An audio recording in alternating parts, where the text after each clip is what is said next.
Hello, and welcome to the Saturday, November 17th meeting of TV Toastmasters, Club 9523.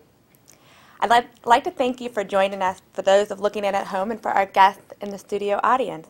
Today we have Kitty Hevener from TNT. We have Peter Ruhlman, who is a former Toastmaster. We have Michael Washington. We have Dave Trility, and we have Diego Martinez. So thank you all for joining us today. We have a great meeting in store. Looking forward to introducing our Toastmaster for the day, Ms. Carol Kormelink.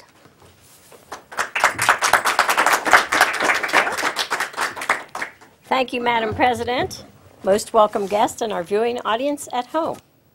We begin the impromptu portion of our meeting with the word of the day.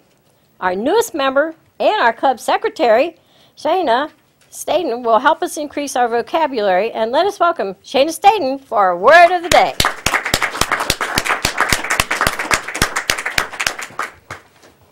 Thanks. Okay, the word of the day is serendipitous. It is an adjective, and it means to be obtained or characterized by serendipity. And serendipity is the phenomenon of finding something agreeable or not sought for. So just getting lucky, basically. And using it in a sentence, I got my new job through a purely serendipitous meeting with the CEO at a coffee shop. All right, serendipitous. Thank you very much. Your challenge is when you come up to the lectern, be sure to use the word of the day, serendipitous. And my whole life is serendipitous. Good things happen to me every day. She will also be counting the number of times that you use the word of the day, and she will be counting the killer filler words, the so's, the you knows, the ums, the ahs.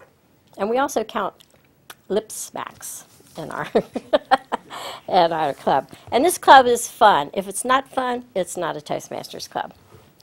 The Toastmasters program has a tradition. Every member speaks at a meeting, and the Tabletopics portion of the meeting ensures this tradition. Tabletopics gives us the opportunity to learn to listen intently, to think extemporaneously, and give an effective reply in 1 to 2 minutes. And our timer, Mary, will signal that you've reached your minimum time with a green light. You want to show them the green light? When you reach 1.5 minutes, the yellow light means okay, you can start wrapping up, and the red light means stop talking, because we've stopped listening. And to challenge us today, our topics master will be Club President Michelle Lewis. She will read the question, then choose a the person who is privileged to come up and answer the question. I'm looking forward to her topics. Our guests have been asked if they would like to participate. We do not put them on the spot. Our visiting Toastmaster guests, if we didn't ask you, you are game. Fair game. Let us welcome Michelle Lewis. Thank you, Madam Toastmaster. Fellow Toastmasters, honored guests, and those looking at home. Tabletopics is one of the most fun parts of the meeting because it allows us to think on our feet, work on those impromptu questions. We've all been in the hot seat at one time or another, and a lot of times we probably have struggled to come up with a fluid answer. So that's what Tabletopics help us to practice. So I'm going to go ahead and ask a question, and then I'm going to select someone out of the audience to answer that question. Due to the time constraint today, we're only going to do 2 Tabletopics questions. We're in the holiday season. What is your favorite holiday throughout the year and why? Shankar.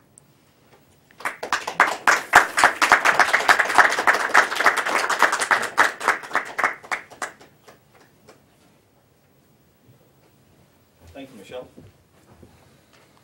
Hello, good morning, everyone. My favorite holiday is Christmas because you get a longer holiday season that time of the year, and you can be out of work, travel to any place you want.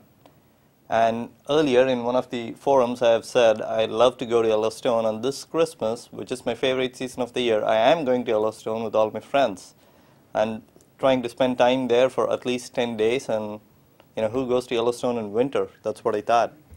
But I couldn't get a reservation for a cabin there. it is so packed, and I'm looking forward to my vacation. Thank you. Thank you, Shekhar. Next week is Thanksgiving, and Friday is Black Friday, which marks the kickoff to the holiday shopping season. Either you love it or you're really scared of it. What do you think of Black Friday? Sheena?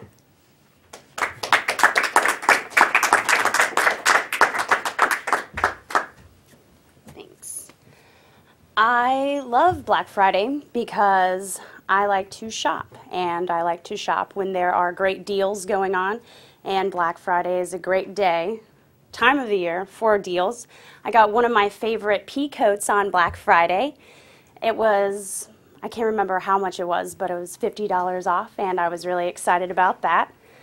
Also, you can get cheaper electronics on Black Friday, which is a plus because I'm a just graduated student, so money's a little tight for me, and any kind of deal that I can get, I'm looking for one.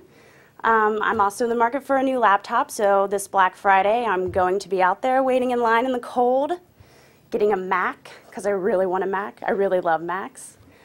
But yeah, I love Black Friday, so thanks. Thank you, Sheena. See, I also love to shop, but I am very scared of Black Friday. One year I decided, oh, I'm going to get up, I'm going to get to Best Buy around 3 in the morning, and I'm going to go in there and I'm going to, yeah, that was a joke. I stood in line for 15 minutes and didn't even move, and I decided I'd be better off at home in bed. So, Madam Toastmaster. Thank you very much for this. Name an effective political leader in history who couldn't speak well.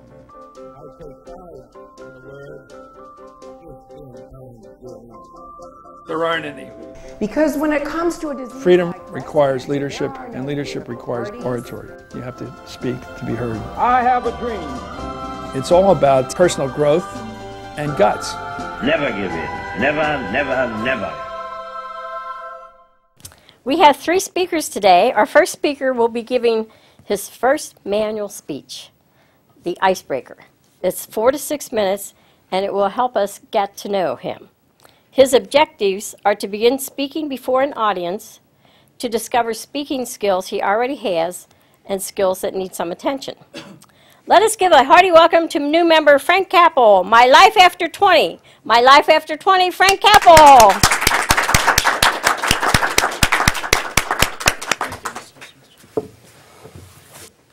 Hi, I'm Frank Cappel.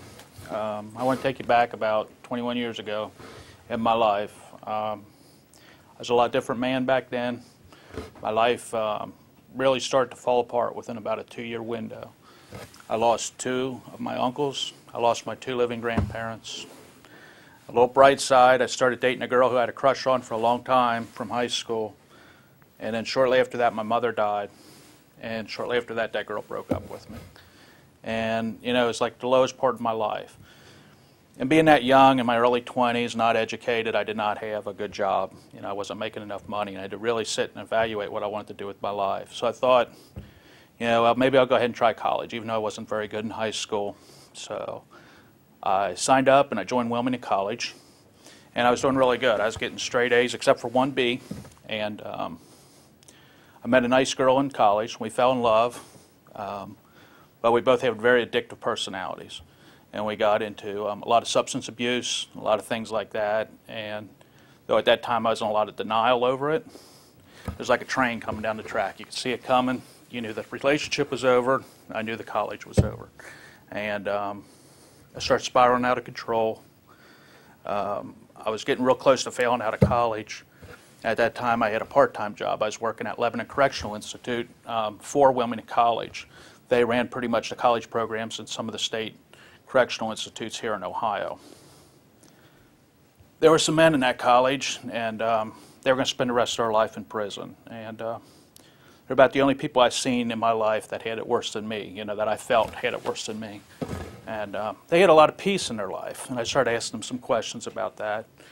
And these were some Christian men, and they just accepted it. You know, they didn't deny what they did, and they accepted their life for what it was. And one day after I sent my employees home from the college and I was in there straightening up, I called out to Jesus and I confessed that I was a sinner. And I asked him to come into my life. And I tell you, it was a miracle. I mean, it was like the first miracle I ever felt. Everything that was on me, it fell off, and I was happy. I walked out of that prison on cloud 9. It's a completely different man. Everything was changed. I can't say that life's been perfect since then, and I'm not a perfect man. I'm still, I still sin from time to time, but I'm a lot better than I ever was. And it has become the joy of my life and my life purpose. And God's blessed me, He's gifted me, and He's allowed me to travel around the world as a missionary, sharing His gospel, sharing His salvation plan with a lot of other people. And since I still have a little time, I guess I'll share a story about one of my inmate employees, because I had some employees working for me when I was in that library. And this guy became kind of a friend of mine. His name was Rodney. And this man, I mean, he had arms on him big as my legs, and he was a big, strong man. And the only weapon I had was a little pager, and it was like a man down. And basically, if I got in trouble, I hit that man down, and the guards would come running. And my friend Rodney, he goes, I might not always be here. And he goes, I kind of watch out for you. You probably don't know that, but I want you to know that man down's not going to help you. He goes, if you'll give me permission, he goes, I'd like to prove that to you one day, but you got to promise me you won't get me in trouble. He goes, I promise I won't hurt you. I said, sure. So he waited a couple weeks, forgot all about it. One day I'm standing in the library, the man comes up behind me, puts his arm around my neck, and the automatic impulse is to pull that arm off your neck. And he was too strong, and that didn't happen. I went down the man down, and he had his hand over the man down. Another inmate stepped in my face and said, we got you.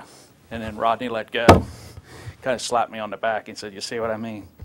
And it was a good lesson. I was a little paranoid after that because I was kind of cocky. I was in my early 20s. I was a lot stronger than I am now. But that was a nice life experience. But back to the main point. My life has been uphill ever since that time. That was a really low point, and I can't believe, before that I was raised in church, but I never really knew, the miracle that Jesus could do in a human's life. So that's all. Thank you very much. We never leave a lecture unattended. Thank you. Thank you, Frank, for that speech. And part of your life was serendipitous, I would imagine. Thank you very much. And now for our next speaker, Stanley Glitchner.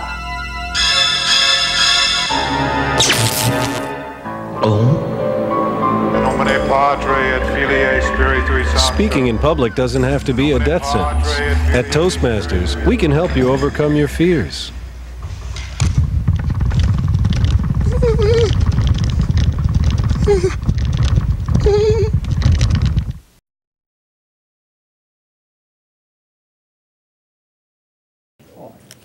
Our second speaker today has been a Toastmaster since 1993. He has sponsored many clubs, and TV Toastmasters is one of the clubs that he has sponsored. He is a Distinguished Toastmaster, DTM, which means he has achieved the highest level of educational achievement. And he is also a member of the NIOSH Club. Rick is an experienced speaker and will be speaking from the Humorously Speaking Advanced Manual Communication Series, Project 3, Make Them Laugh. His objectives are: prepare a speech that opens and closes with humorous stories, include jokes in the speech body to illustrate points or maintain audience interest, and deliver the jokes and stories smoothly and effectively in 5 to 7 minutes. I'm looking forward to hearing Rick present the performance review. The performance review, Rick Davis. Thank you, Carol.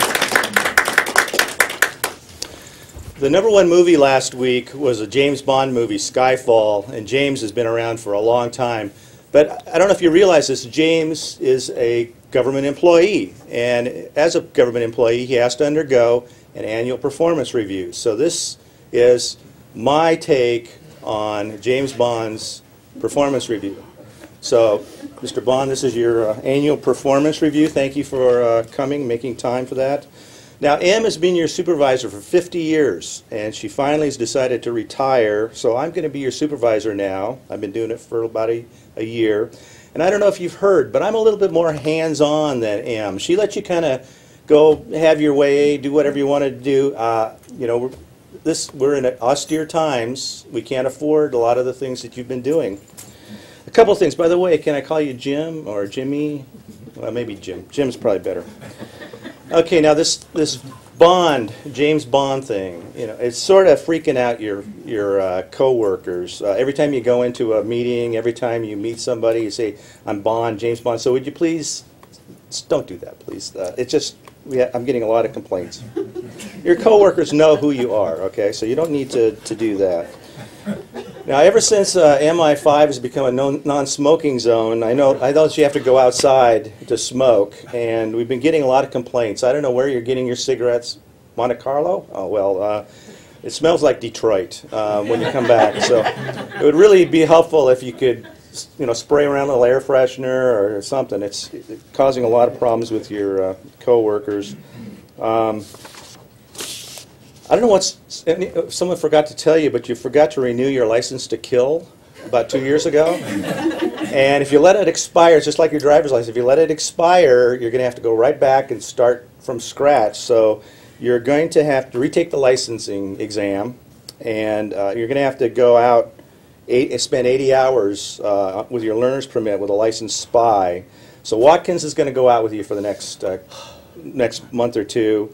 And you're only allowed to put blanks in your pistol until you renew your license to kill. We should be able to get you relicensed by the spring, we figure. And until then, you're licensed to bruise. You're not allowed to license. You're not licensed to kill. Jim, you've cost the taxpayers a lot of money this last year. I don't know if you realize that, but you've destroyed 3 custom cars. These are not like you go out to Cary Ford and buy a new car. You have to. These are custom cars. You destroyed an airplane, you destroyed a motorcycle, a Segway. I don't know how you destroyed a Segway, but you managed to destroy a Segway.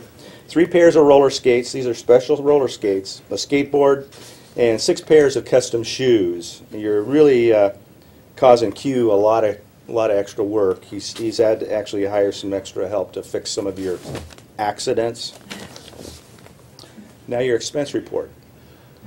Now, MI5 can't be buying you tuxes. You have to buy your own clothes. You have to provide your own clothes. And why are you buying laser-proof shorts, underwear? And where do you even buy laser-proof underwear? I've never seen this before, but anyway, don't do that. Don't do that. You can't charge MI5 for your gambling losses. Sorry, you just can't do that. And for God's sake, learn to play baccarat. Get a book. I realize I've never seen you read a book, but if you're going to gamble, at least learn how to gamble. Okay. From now on, we're going to need all your receipts for dinner. Last year, you managed to charge up a $1,000 dinner. How do you get a $1,000 dinner? But you managed to charge a $1,000 dinner. So we're limiting you to $35 a day. No more fancy wines. And that brings up another issue. You've singly increased our medical insurance costs. Your smoking and drinking are really causing us a lot extra on our premiums. And if you wouldn't mind quitting smoking and perhaps go to alcohol rehab, you could really save us a lot on premiums. It's up to you. And also, we had to spend a fortune on penicillin, which brings up the sexual harassment issue. If you wish to continue in your present position, you will have to attend gender sensitivity training. So, I mean, it's just standard government procedures. I don't know if I can give you a satisfactory rating this year. Your work plan indicated that you would kill 6 bad guys, and you only killed 3. You were supposed to seduce 12 women, you only seduced 4. You were supposed to spend 300 days on travel, and you're only out 250 days.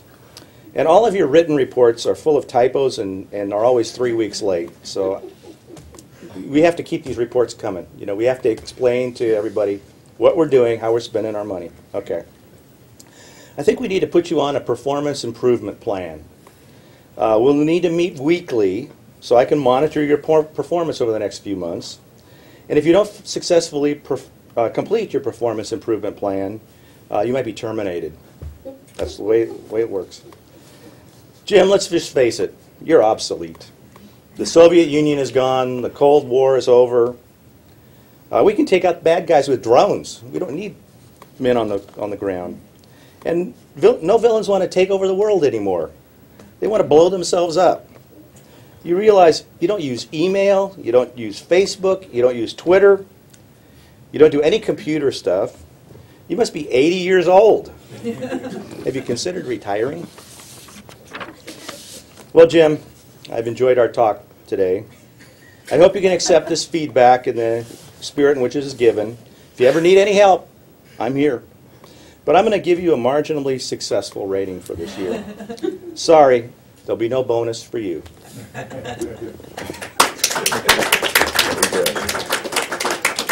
We'll be right back. I'd like to begin tonight with a little joke. This guy, he's a farmer, and he says, "Hey, hello, sorry." But seriously, folks. Speaking in public is no joke. Doctor says, chicken says... For help, call Toastmasters, the public speaking support group. The chicken.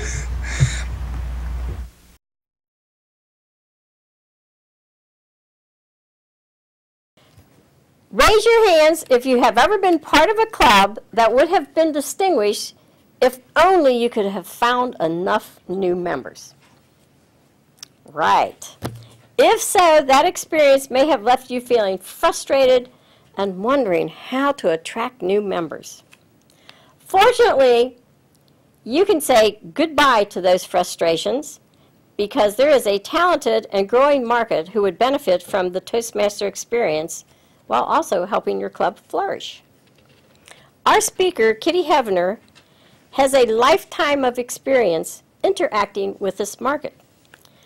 She also has over 20 years' experience providing customized training to organizations and businesses interested in reaping the benefits of this unique and thriving market has to offer. When you leave here, you will have a roadmap that has helped businesses grow by tapping into this market. Follow this roadmap, you all have a handout, and watch your club soar to President's Distinguished. Are you ready? Yeah. Okay, are you ready? Yes. Good. Please help me welcome Kitty and her presentation, Recruiting and Retaining Members from an Overlooked Market. Okay, Kitty, my hand is right there. And you're stepping up right there. And here's this. And there's the lectern. And Mary will tap you on this side, I guess, on your 10 and 12.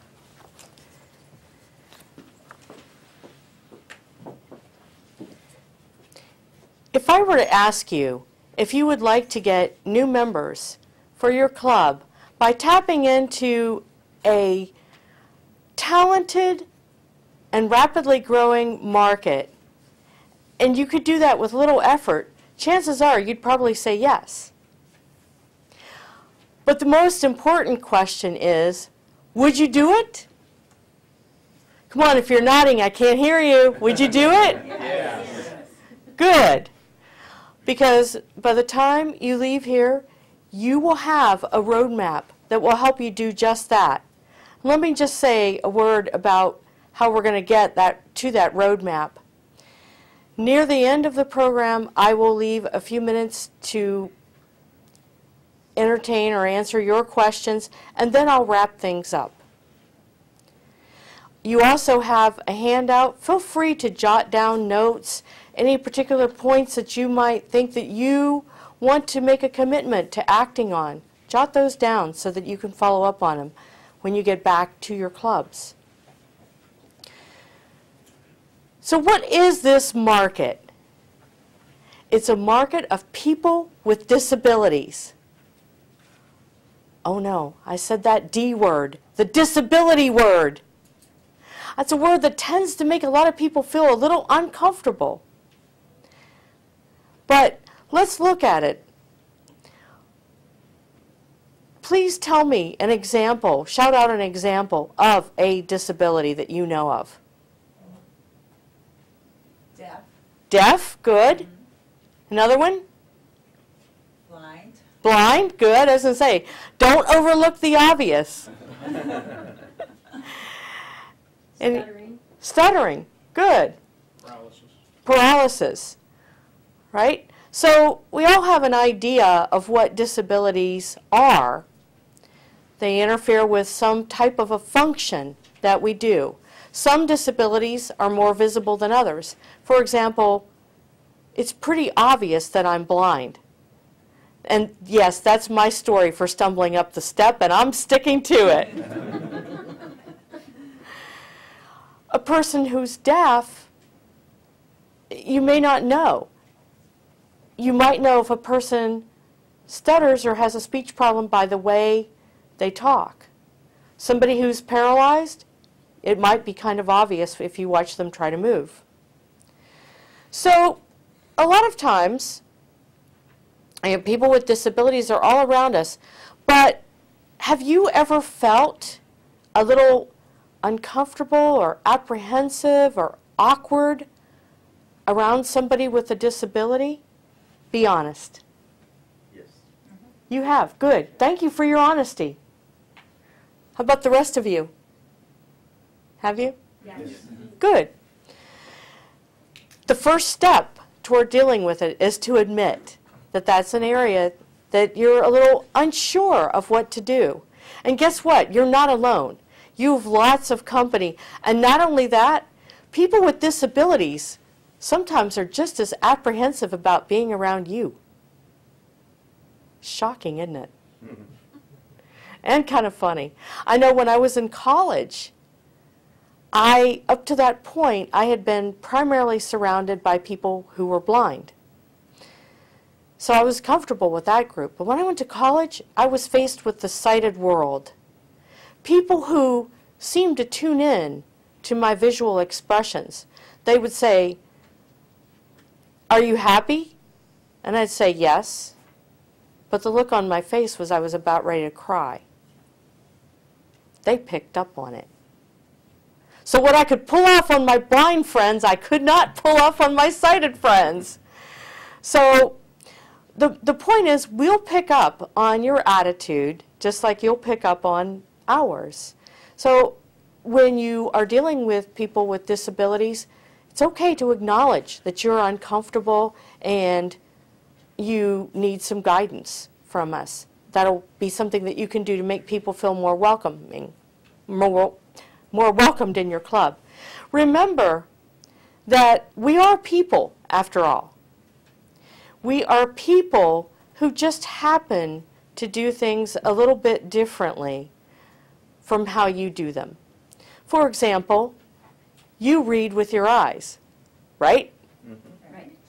I read by moving my fingers across the lines. A person who uses a wheelchair uses the wheels on their chair to move around this room, whereas you would probably use your legs to walk around this room. We both accomplish the same thing, we just go about doing it differently. Does that make sense? Right. Okay. So, keep in mind that we are people, and we are people who do things differently. So have I sold you yet on the reason to get past your attitude and tap into this market? Well, let me tell you, this market consists of 18% of the population according to the 2002 census data. That means out of this group of 16 people, approximately 3 of you would have a disability. And that market's growing. It's growing because you're getting older. I hate to be the bearer of bad news, but it's true. Admit it. You're getting older. As you get older, you're more likely to experience some type of disability. Be it hard of hearing, be it a change in your vision.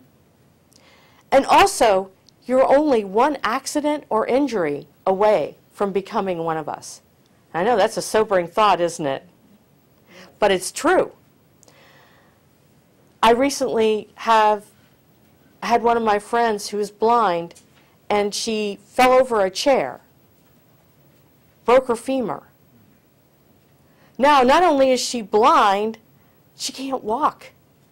She can't put weight on that leg for 6 weeks. So she just acquired another disability on top of the one she already has. So she's definitely doing things differently. So where do you think that you could find people with disabilities? Tell me. Throw out some ideas.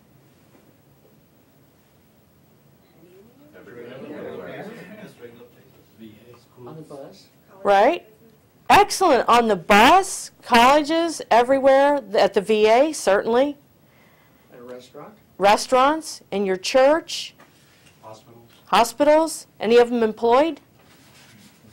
You probably might be working with some people who you may or may not know have a disability.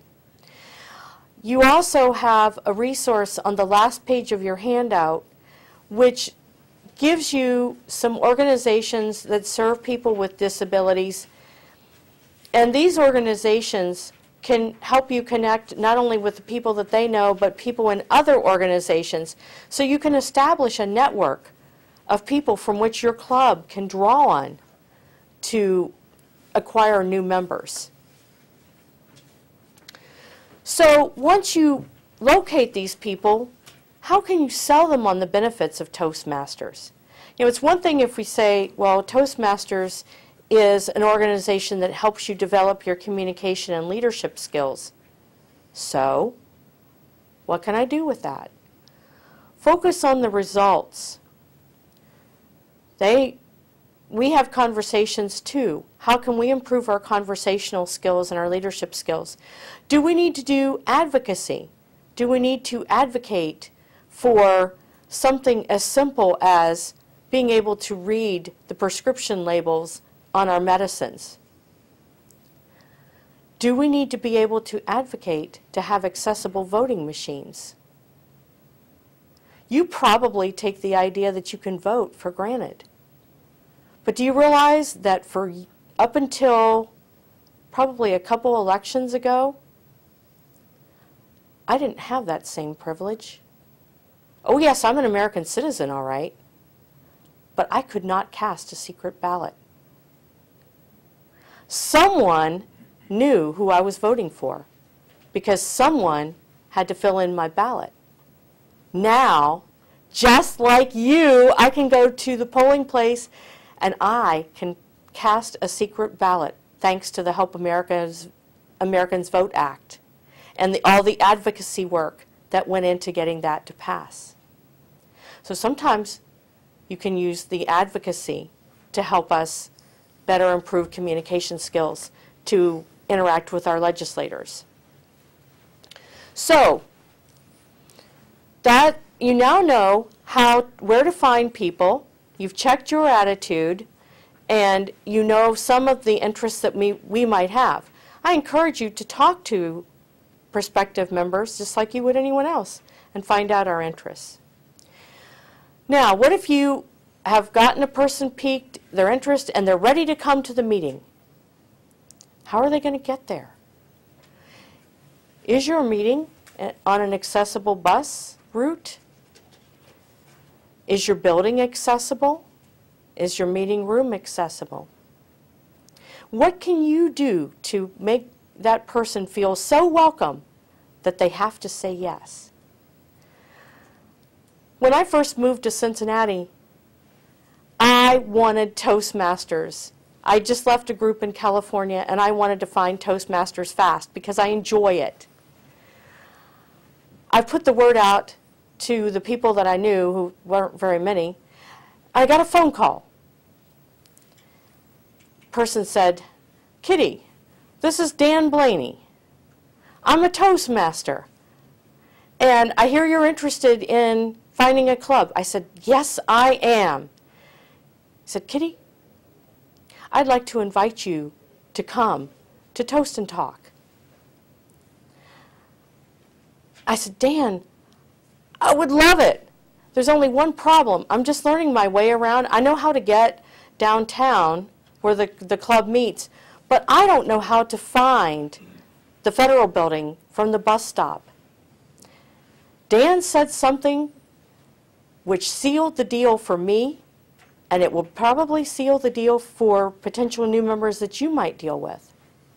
He said, Kitty, I will meet you at the bus stop and I will take you to the meeting room. He did it. He introduced me to people, showed me where I could sit, and helped me back to the bus stop. And he did that a few times until I learned how to get to the Federal Building and find the meeting room independently. Do you think Dan got a member for Toast and Talk? Yes. Absolutely. I'm still a member of Toast and Talk. What you do can be very powerful on bringing people in. And the second part of our series after intermission, we'll go on to talk about what can you do to keep them there. And then I'll entertain your questions and I'll do a wrap-up. For right now, let's take a break. All the education in the world won't help you get ahead in life if you can't express your ideas effectively. Every day, competition for advancement gets tougher and tougher. You need an edge.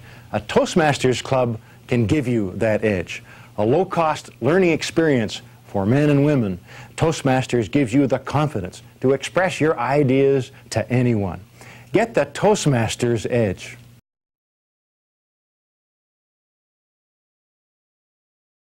We now come to the listening, responding, reporting section of our meeting, and it is led by the general evaluator who will call for reports from the speech evaluators, the timer, and the grammarian. Our general evaluator today is Darren Henderson. Darren has been a Toastmaster since 1999. He is an advanced communicator bronze. The delight of his life, besides his wife, is his 6-year-old son, Bryce. Let us welcome General Evaluator Darren Henderson. Thank you, Madam Toastmaster, fellow Toastmasters. Carol mentioned earlier that this is the most important part of the meeting, and I tend to agree with that because if we all got up here and spoke with no feedback, we would probably be the same speakers we were 10 years ago that we are today. The great thing about Toastmasters is that feedback helps you to become a better speaker and to improve.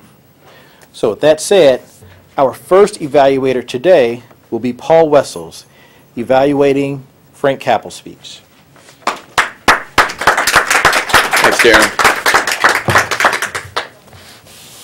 Fellow Toastmasters, I'm here to evaluate Frank Cappel's speech. It was entitled, My Life After 20, and it comes from the Competent Communication Manual, the first one, breakout or icebreaker speech. And the object of the speech is basically to get up and speak in front of an audience and then try to do a little skill assessment, the skills you already have and maybe some skills that you may need work on. That's the objective of the speech. And also, if you can, use a little bit of eye contact. What was strong? What were the strong points about the speech? Frank, I thought you were very relaxed up here. I don't know how you felt, if you felt nervous, but you looked totally relaxed to me up here. And you also kind of followed the theme. Your whole speech was kind of serendipitous. You were talking about how you were in your 20s, before your 20s, and then how you progressed and found your faith and then moved on. And it was a great story at the end about the man down story. So those were the strong points, I thought, about the speech. How well did the audience get to know the speaker?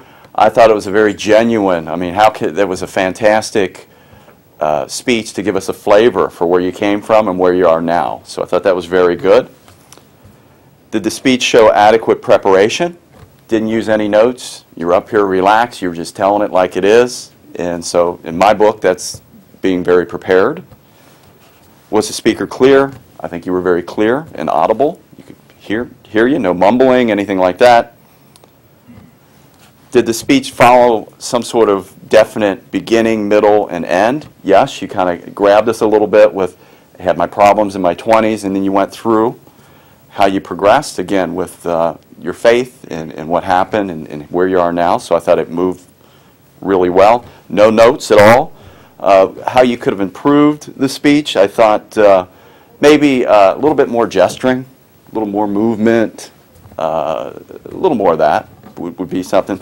But the best thing about the speech, I thought, was the story. You brought in a story. You gave us in, this whole man down thing. And it's an interesting setting, in a prison. And you always you see these shows and things like that on TV, but it's somebody that's actually been there. It kind of grabbed me, and storytelling is always a really good way to communicate, I think. And I thought it was a unique, interesting story, and we've learned a lesson on that. A lot of different lessons from that particular story. So in all, I think it was a fantastic first speech, and looking forward to hearing more from you, Frank. Thank you very much. Thanks, Paul. Our next evaluator, evaluating the speech of Rick Davis, will be Sheila Mudd-Baker.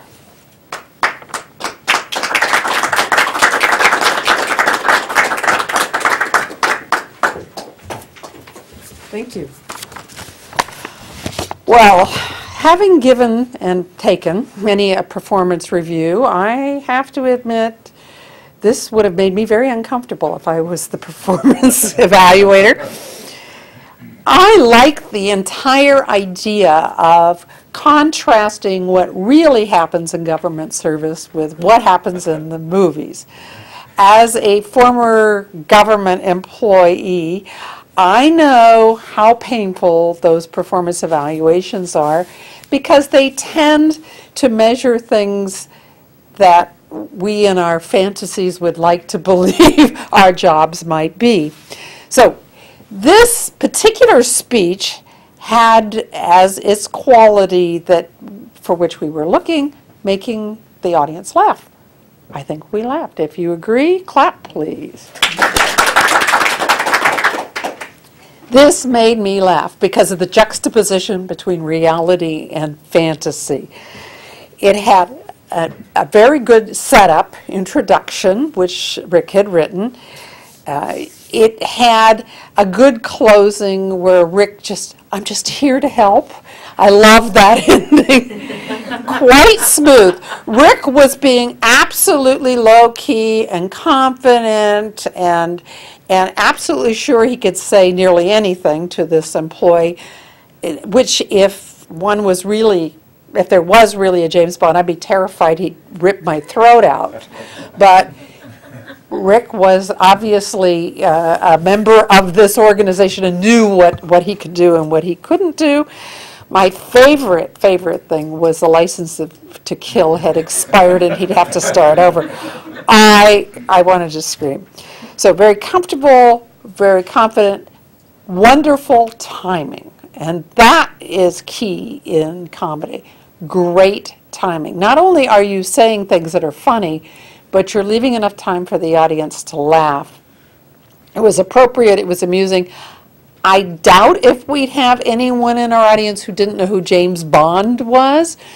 If so, I guess they'd be out of luck, but nearly anybody who would be watching our show has at least heard about James Bond, know he's a spy, know he has a license to kill, and know he's so cool.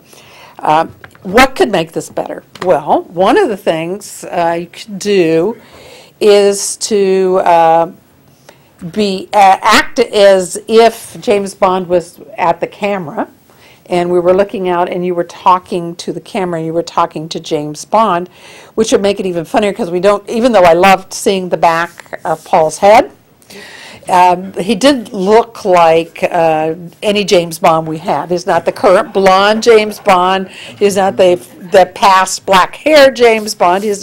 So he didn't quite look like James Bond because he could have come to work with a tuxedo on. That would have made sense because James Bond's nearly always wearing a tuxedo.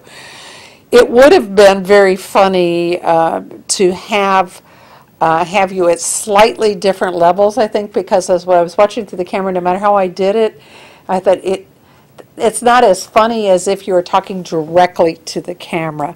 So I think that's what would have made it even better. I can't think of the name of the comedian, but there are comedians who in the 60s and 70s would have telephone conversations with people. And of course you'd be on the telephone with James Bond because if he travels 300 days a year, you're going to have to talk to him on the phone because clearly nobody's using computers at your place, okay, except for Q. And so everybody else is out in the field. Very clearly funny. Such a wonderful idea. I am so glad I never have to give a performance review, but if I did, I'd want to give one just like that. Mr. Evaluator. Thank you, Sheila. And our final evaluator today, evaluating Kitty Hevener's speech, will be Rita Ferguson.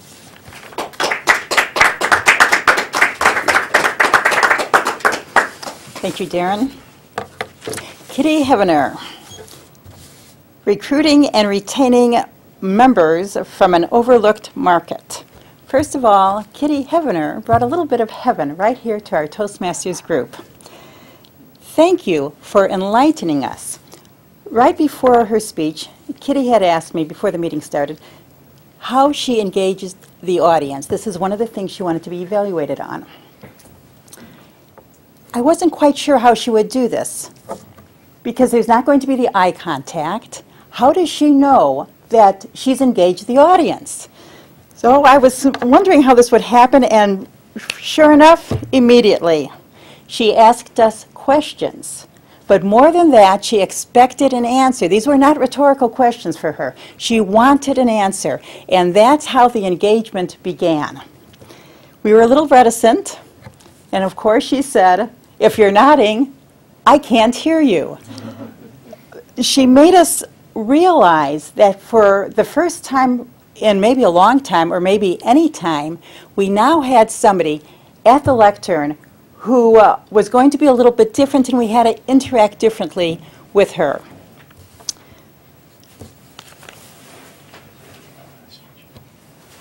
She also went on to say that if we did bring people into our Toastmasters clubs, we would have to interact differently. We have to be ready for that. We have to be open to that. One of the other things that Kitty's evaluation was to be based on was the speech directed to the level and interest of the audience. We all came into this meeting, some of us not having any contact with people who are disabled, and maybe some of you here have contact with people. You may have family members or friends that you interact with on a regular basis. For me, that's not true.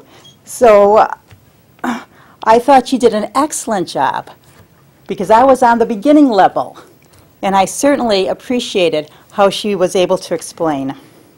She used facts from the census data, 18% of the population. And of course, the Census Bureau is quite the authority. She handed out visual aids to each of us. She also asked if we were uncomfortable. And then she took our answers and she then furthered her speech based on our answers. Of course, we were there's probably only a group of answers that are applicable, but it was a very effective thing to do. What could she have done better? She started by saying, making a commitment when you get back to your clubs. I think that would have been a good thing for you, Kitty, to circle back to that and end with that. So when you leave here, make that commitment. I think that would have been a good circle back. The advocacy. You started talking about the disabled need to have conversational skills too. And that's absolutely true. Then you started talking about advocacy, and I wasn't quite sure where you were going with that. So perhaps one of the things you could say is we need to be an advocate for our own, for the disabled. And then as you spoke about going into the voting booth and for the first time being able to cast a private ballot. And I think just one other thing in terms of how to make your speech stronger, you talked in terms of how we could find the disabled, how we could recruit the disabled, but the other thing is retaining. How do we make sure that we keep them engaged in our club and that our club is meeting their needs? I thought it was an excellent speech. I thought you were very effective. You spoke you stood there and you didn't use any notes. And then then I realized when you mentioned that sometimes the people really have to read with their fingers, and I thought, is she reading with her fingers? But I didn't see that you were doing that either. So you were quite eloquent. So thank you for sharing. Mr. General Evaluator. Thank you, Rita. The next member of my team will be the grammarian. Please welcome Shayna Staden.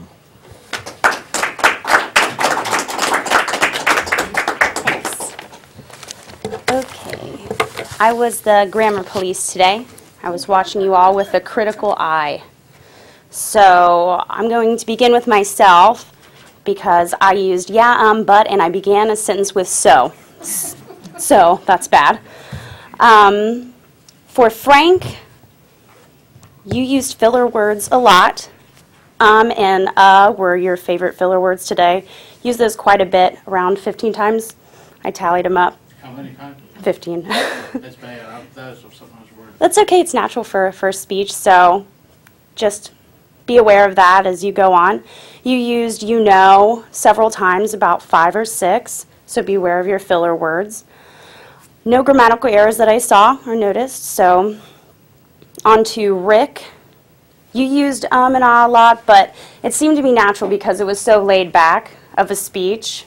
I feel like it added to it, made it more real, but you did use and a lot. You also used you know about 5 times, but again, I think during one part when you said you know, it made it more funny. Like, you know, what's up with the laser shorts or laser-proof shorts? So that was pretty funny. No grammatical errors that I noticed. On to Kitty. You began a sentence, several sentences with so, about 5 times, but that's okay, that's natural. Also, you used the filler word but twice, so you were by far the best in terms of ahs and uhs and buts and filler words, no grammatical errors. And as for the word of the day, Carol used it twice, and Paul used it once. Congratulations.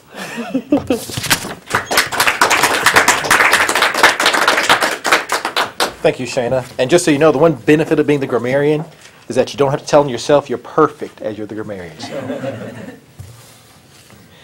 Our last member will be Mary Arms, who will give us our timers report for today.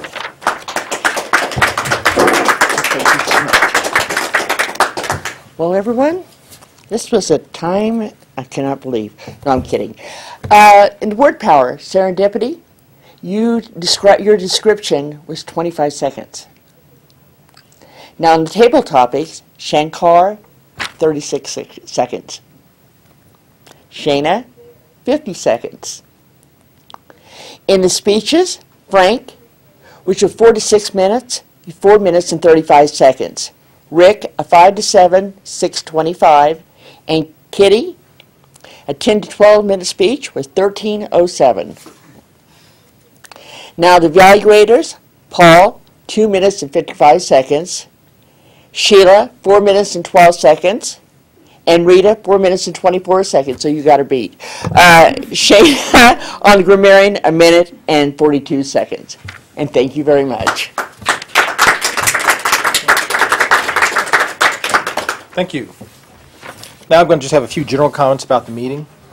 I thought we, on the negative side, we did get started a little bit late. There was a lot of setup, a lot of different people doing different roles today, but as usual, we got pulled together, and once we got started, the program flowed pretty smoothly.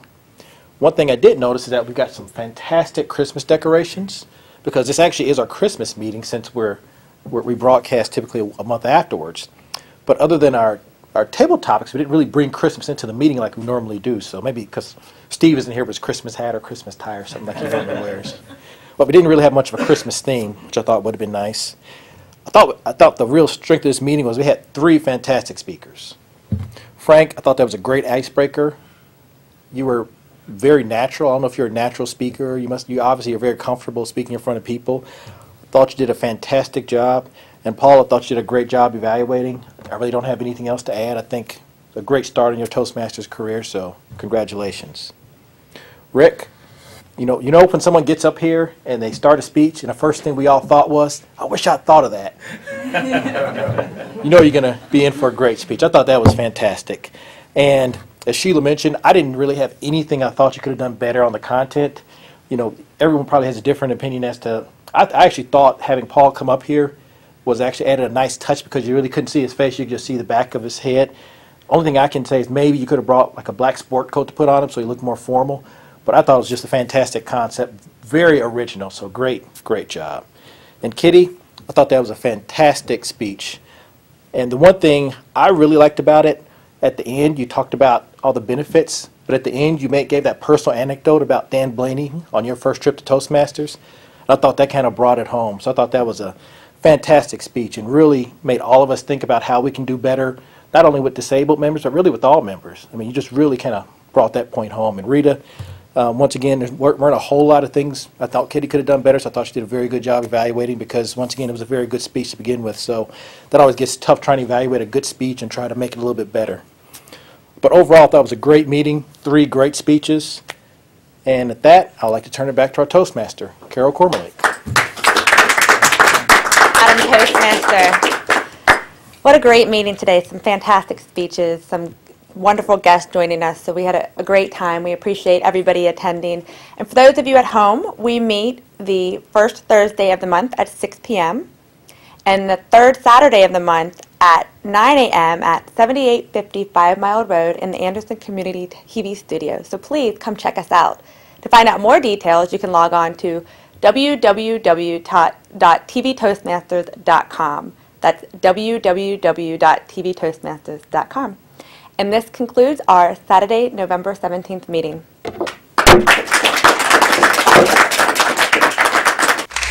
Thank you very much. And now for our next speaker, Stanley Glitchner.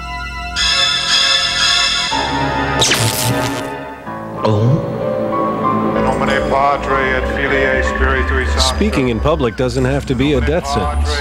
At Toastmasters, we can help you overcome your fears.